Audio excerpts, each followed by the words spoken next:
आई India के विशेष कार्यक्रम कभी शायर में आप सभी का एक बार फिर स्वागत है। मैं हूं ज्ञान प्रकाश सिंह प्रतीक। आज हमारे साथ स्टूडियो में मौजूद हैं युवा कवि अभिषेक वाजपेयी जी, जिनके पिताजी बहुत बड़े साहित्यकार थे। हजारों उन्होंने कविताएं लिखी और उनके जो है कृष्ण विषयक छंद आज भी जन जन में गुनगुनाए जाते हैं। उन्हीं के सुपुत्र हैं। किसी कवि ने कहा भी है कि जाके कुल में जौन है, ताके कुल में तौन, बाघ सिंह के छौन है, मारे सिखवे कौन। तो ये उन्हीं की विरासत है। देव शर्मा वाजपेयी जी के सुपुत्र हैं और साहित्य इनको विरासत में मिला है। और हम चाहेंगे कि वो हमारे दर्शकों के लिए कोई अपनी एक रचना प्रस्तुत करें। भाई अभिषेक वाजपेयी, बहुत बहुत धन्यवाद आपका और आई इंडिया की पूरी टीम को बहुत बहुत आभार। जैसा कि परिचय आदरणीय प्रतीक जी ने दिया है और इस कार्यक्रम में मेरी उपस्थिति हुई है, मुझे आमंत्रित किया गया है, मैं कुछ पंक्तियों से अपनी बात आपके समक्ष रखता हूँ। स्वागत है। कि समय आग लिखने का हो तो पानी नहीं लिखा करते, समय आग लिखने का हो तो पानी नहीं लिखा करते, अपराधों को भूल कभी नादानी नहीं लिखा करते, कभी शत्रु को मित्र और भिक्षा को दान नहीं लिखते, मानव को मानव लिखते हैं उसको भगवान नहीं लिखते, मानव को मानव लिखते हैं उसको भगवान नहीं लिखते। और इन कविताओं की आवश्यकता क्या है, इन कविताओं का क्या महत्व है? मानव को मानव लिखते हैं उसको भगवान नहीं लिखते। कोई प्रश्न भटकता है जब निर्भय होकर जीवन में, कोई प्रश्न भटकता है जब निर्भय होकर जीवन में, कोई पीर उभर आती है जीवन की अपने मन में, जब बातों में पीड़ाओं को कहा नहीं जा सकता है, जब बातों में पीड़ाओं को कहा नहीं जा सकता है, और सत्य को देख अकेला रहा नहीं जा सकता है, और सत्य को देख अकेला रहा नहीं जा सकता है, तब हाथों में कलम पकड़ मन भाव खंगाला जाता है, अंतर मन के भावों को शब्दों में ढाला जाता है, अंतर मन के भावों को शब्दों में ढाला जाता है, और निर्भयता से स्वाभिमान से अलख जगाई जाती है। जब राष्ट्र जगाना होता है तो कविता गाई जाती है, तो कविता गाई जाती है। राष्ट्र जगाना होता है तब कविता गाई जाती है।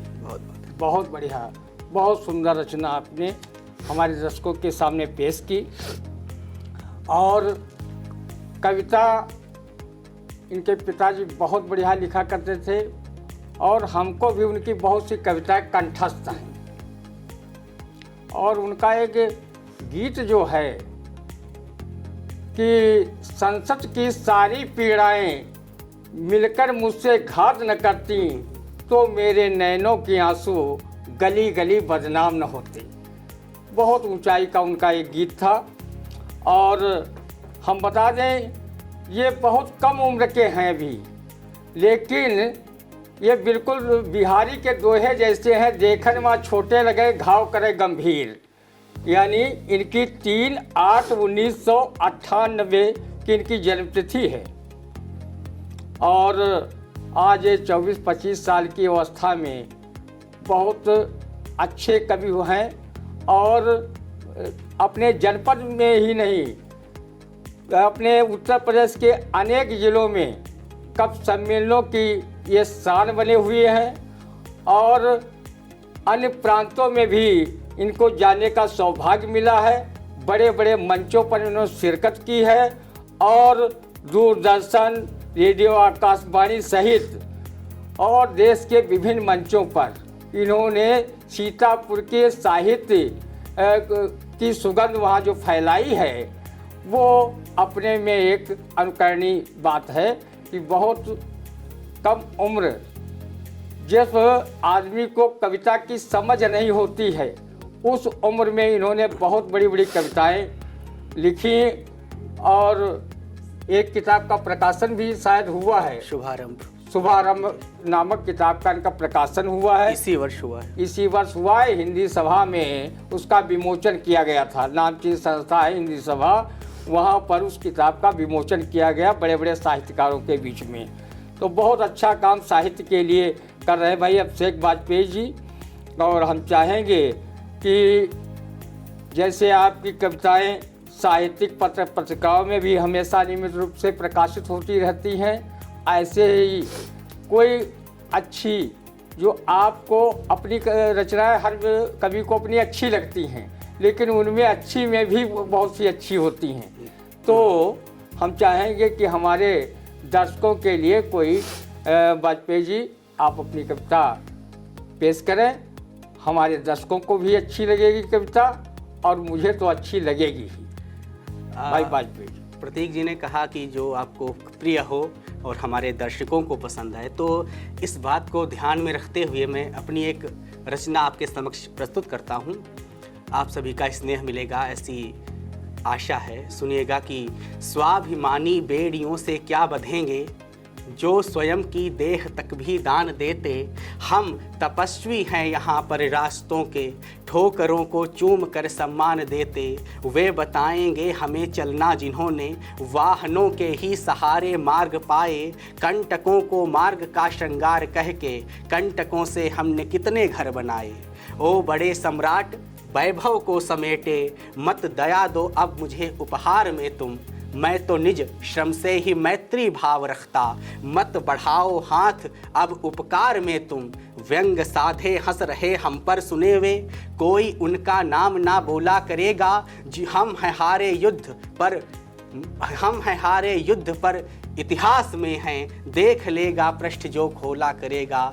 तुम बड़े रणधीर हो सम्मान ले लो। आदरणीय प्रतीक जी सुनिएगा कि तुम बड़े रणधीर हो सम्मान ले लो। मैं तो धारा पार करने तक अड़ूंगा, जीत जाने तक रुकोगे बोलते हो। तो चलो मैं हार जाने तक लड़ूंगा, तो चलो मैं हार जाने तक लड़ूंगा, तो चलो मैं हार जाने तक लड़ूंगा।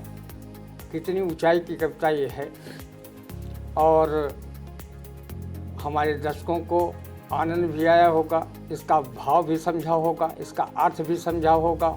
जब भाव अर्थ दोनों कविता का आदमी समझ लेता है तो उसमें साहित्यिक आनंद की अनुभूति जरूर होती है। और हम बता दें कि इन्होंने जो अपनी शिक्षा प्राप्त की वो बीए तक की, प्रथम श्रेणी में उत्तीर्ण किया कानपुर विश्वविद्यालय से। और ये कोई बहुत दूर के रहने वाले नहीं हैं, हमारे मुंशीगंज के रहने वाले हैं वाजपेयी जी। और ये हमारे ज़िले का सौभाग्य है कि ऐसे युवा कवि हमारे जनपद में हैं जो हमारे जनपद का नाम सुदूर प्रांतों तक में जो है गौरवान्वित कर रहे हैं। और ये बधाई के पात्र हैं। आई इंडिया परिवार की तरफ से भी मैं वाजपेयी जी को बधाई देता हूं कि वो इसी प्रकार साहित्यिक सुगंध को पूरे देश दुनिया में फैलाते रहें और सीतापुर का नाम रोशन करते रहें। और एक आपकी कविता है, कभी मंजिल कभी रास्ता, कभी आराम बोलेगा, तुम्हारी जिंदगी में बस तुम्हारा काम बोलेगा। क्या कविता है, बहुत सुंदर कविता है। कभी मंजिल कभी रास्ता, कभी आराम बोलेगा, तुम्हारी जिंदगी में बस तुम्हारा काम बोलेगा। और हमारे दर्शक भी इस कविता को जरूर सुनना चाहेंगे।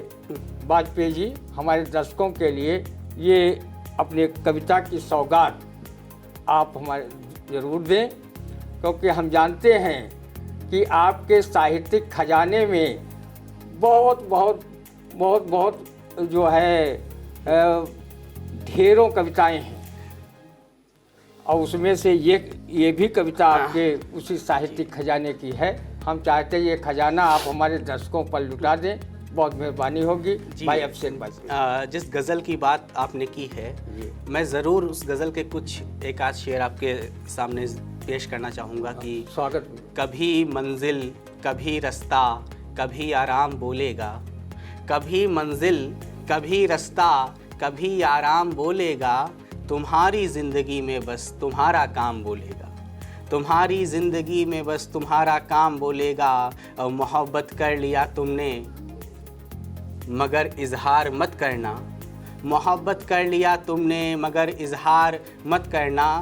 ज़माना सुन रहा है फिर तुम्हें बदनाम बोलेगा।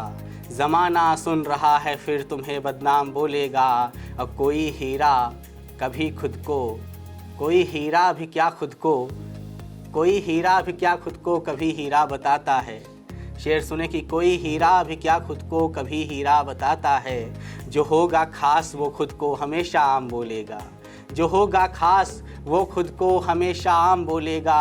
और किसानी करके जो बच्चों को 2 रोटी खिलाता है, किसानी करके जो बच्चों को 2 रोटी खिलाता है, वो अपने खेत की मिट्टी को चारों धाम बोलेगा। वो अपने खेत की मिट्टी को चारों धाम बोलेगा। और जो देखो जो किसानों पर और किसानों का लगाव मिट्टी से, और इसी मिट्टी को छू करके ही वो अन्नदाता कहा गया है। डॉक्टर राम कुमार वर्मा ने तो ऐसे किसानों को ग्राम देवता तक कहा है।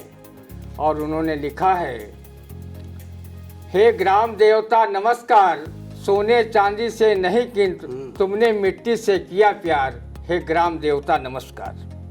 तो बड़ा अच्छा उन्होंने भी चित्रण किया है। और हम आपको बता दें कि अभिषेक वाजपेयी जी ने जो है बहुत बड़े बड़े मंच साझा किए हैं, कवि सम्मेलनों में खूब सराहे गए हैं और सराहे अब भी सराहे जा रहे हैं। और इनको फुर्सत नहीं। आज हमने कहा कि भैया फुर्सत के क्षण हो तो आधा घंटा हमारे चैनल के लिए भी आप दें। मेरा सौभाग्य। तो इन्होंने समय दिया, इसके लिए चैनल इनका धन्यवाद ज्ञापित करता है। और इनको बहुत बड़े बड़े सम्मान और पुरस्कार मिले हैं। बहुत इतने सम्मान मिले हैं कि बहुत से बुजुर्ग लोग हो जाते हैं, कविता लिखते लिखते कहीं उनको मंच नहीं मिलता है, कहीं मंच मिलता है तो उन्हें पुरस्कार नहीं मिलता है।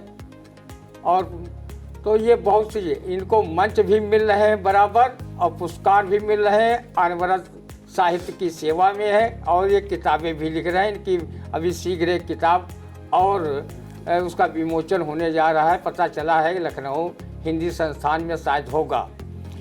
तो बहुत अच्छी बात है। हम चाहेंगे कि एक कविता जो आप चाहें और जिस विधा की चाहें वो आप हमारे दर्शकों के लिए प्रस्तुत कर दें। बहुत बहुत बधाई उसके लिए कि आप बहुत अच्छे लेखक हैं, अच्छे कवि हैं। ये हमारे जिले का गौरव की बात है। जी, जैसा कि आपका आदेश हुआ है तो एक रचना पढ़ने का, तो मैं एक रचना आपके समक्ष प्रस्तुत करूंगा वर्तमान परिदृश्य में और जो समाज की स्थिति है। देखिएगा कि समाधान से आगे बढ़कर लिए समस्या अड़ा हुआ है, न्यायालय के सम्मुख दोषी सीना ताने खड़ा हुआ है। न्यायालय के सम्मुख दोषी सीना ताने खड़ा हुआ है। कारण क्या है? राजनीति है, झूठे वादे कूटनीति है। वर्तमान में सूर्य स्वयं ही अंधकार है यह प्रतीत है। वर्तमान में सूर्य स्वयं ही अंधकार है यह प्रतीत है। झूठ सत्य को डरा रहा है, दानव बनकर चढ़ा हुआ है। न्यायालय के सम्मुख दोषी सीना ताने खड़ा हुआ है। और इसका एक चरण ये देखें कि अपराधों से हुए पुरस्कृत सत्कर्मों से अपमानित हैं। अपराधी भाषण देते हैं, दोष मुक्त हैं, सम्मानित हैं। अपराधों से भरा कोयला ऊपर चांदी मढ़ा हुआ है। न्यायालय के सम्मुख दोषी सीना ताने खड़ा हुआ है। अंतिम 4 पंक्तियां कि प्रतिभा का अब मूल्य नहीं है, संविधान भी सोच रहा है। जातिवाद के नाखूनों से राष्ट्रवाद को नोच रहा है। जिसने छोटा काम किया था वो अब सबसे बड़ा हुआ है। न्यायालय के सम्मुख दोषी सीना ताने खड़ा हुआ है, सीना ताने खड़ा हुआ है। बहुत बहुत धन्यवाद। अभी आप सुन रहे थे अभिषेक वाजपेयी जी को, जिनकी बहुत सुंदर सुंदर सी रचनाएं आप लोगों ने सुनी और मुझे पूरा विश्वास है कि आनंद आया होगा आपको। और आप लोगों से गुजारिश है कि अगर आई इंडिया चैनल को सब्सक्राइब न किया हो कर लें, लाइक करें, कमेंट ज़रूर करें और इस कार्यक्रम को ऊंचाइयों तक पहुंचाने की जिम्मेदारी आपकी भी है, हम सबकी है। और ये आपका चैनल है और जो जनहित में हमेशा खड़ा रहता है। समाचार भी इसी चैनल पे 24 घंटे आते हैं और ये साहित्य का कार्यक्रम हर सोमवार को 8 बजे आता है, कभी कभी कभी शायर के रूप में। आप इसे ज़रूर देखें। नमस्कार।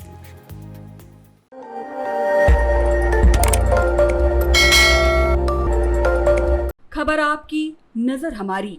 देखते रहिए आई इंडिया।